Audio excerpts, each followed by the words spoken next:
I've lived on West Briar Ranch my whole life. My grandfather built the gate with his own hands back in the 50s, and I've kept it the same out of respect, right down to the carved oak sign that reads Briar Legacy, Est 1954. It's not flashy, but it's mine. The ranch sits just outside a suburban development called Meadowglen Grove, a shiny new community with custom homes and an HOA that likes to think it owns the whole countryside. I never signed up for their HOA, never got the welcome packet, the forms, the fine print.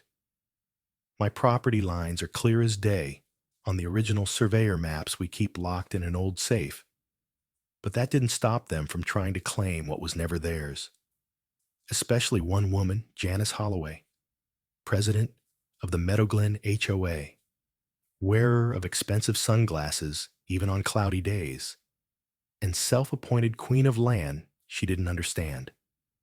She drove a silver BMW with custom plates that said Rule Z1, which should have been my first warning. The first time she approached me, it was all fake charm and soft smiles. "Mr. Dalton," she purred, handing me a lavender envelope. "We've noticed some non-compliant structures near your entrance gate. Just a heads up that HOA guidelines recommend uniform aesthetics along shared roadways." I stared at her, then at the envelope like it might bite me.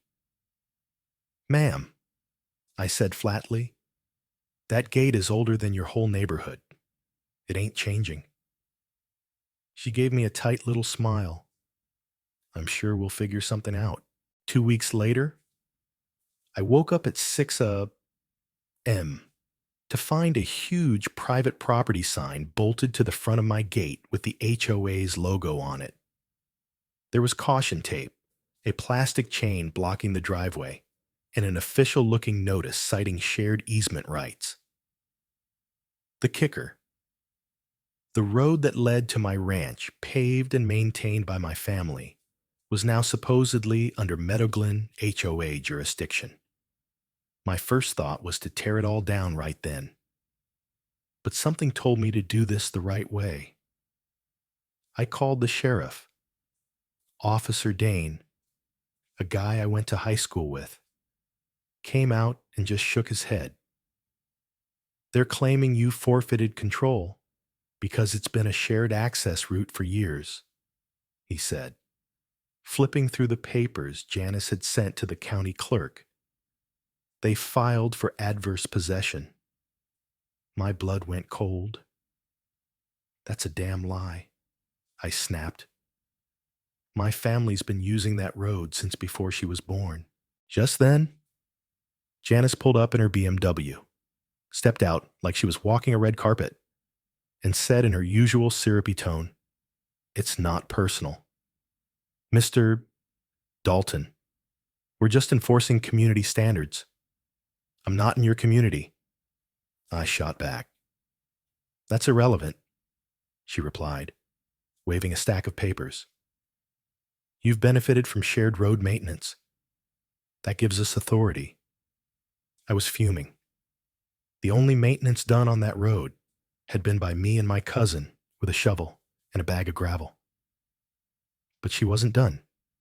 We've had plans to revitalize the whole area, maybe even put in a clubhouse. I realized then she didn't want the road. She wanted the land.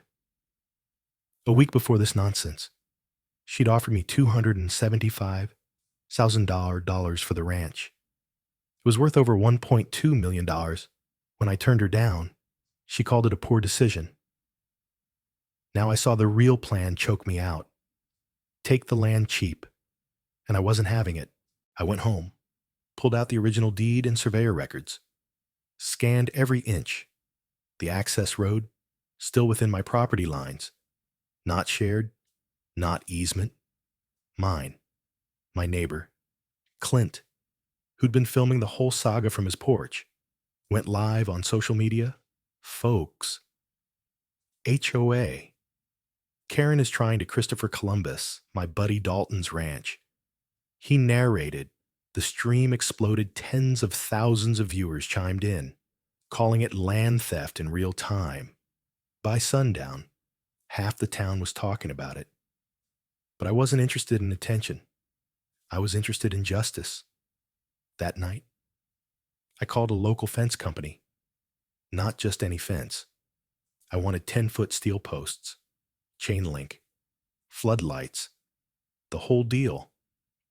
And I had it all marked to go up along the full perimeter of my property, including the road the HOA had claimed. The next morning at 4 a.m., 15 workers showed up. We built the fence in record time, blocking off Meadowglen's only access road with 300 feet of solid metal. By 6:30, the morning commute hit a wall. Literally. Cars lined up behind the fence, horns honking, people yelling. Janice showed up, last stranded on the wrong side in heels and a silk blouse. "Open this gate," she shrieked. "This is unlawful imprisonment." I sipped my coffee and replied, "It's not imprisonment. If you can walk.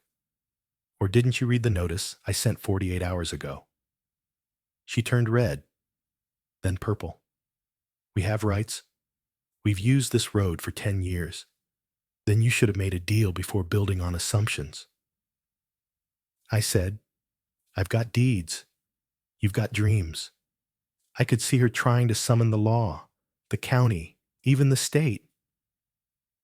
But I had one more card to play. 2 days later, environmental agents showed up. Not for me, for her.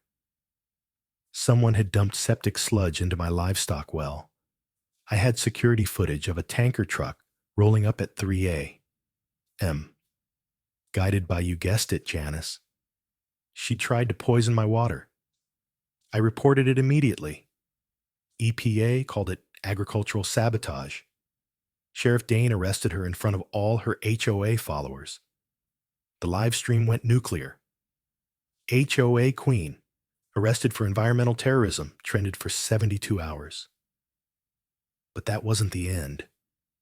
Turns out Janice had been conspiring with a developer. Her emails revealed plans to devalue local properties and buy them up cheap. She'd called it Project Green Sweep. Her words. When the FBI came knocking, she cracked fast, told them everything. Named names. Developers. County officials. 3 other neighborhoods were involved in similar schemes. Janice flipped to avoid 25 years in prison. They gave her 2.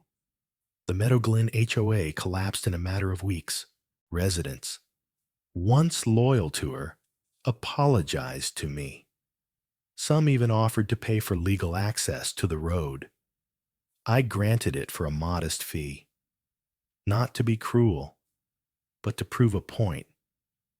You respect what isn't yours. That's how neighbors live.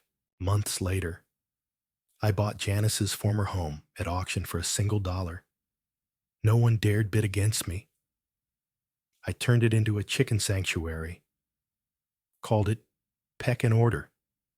Live streamed the hens laying eggs in her old marble bathtub.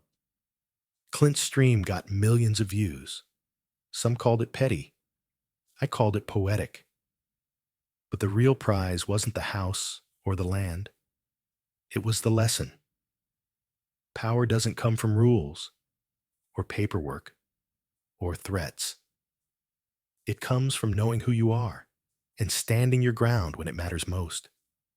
The gate still stands at the edge of my ranch, just like my grandfather left it.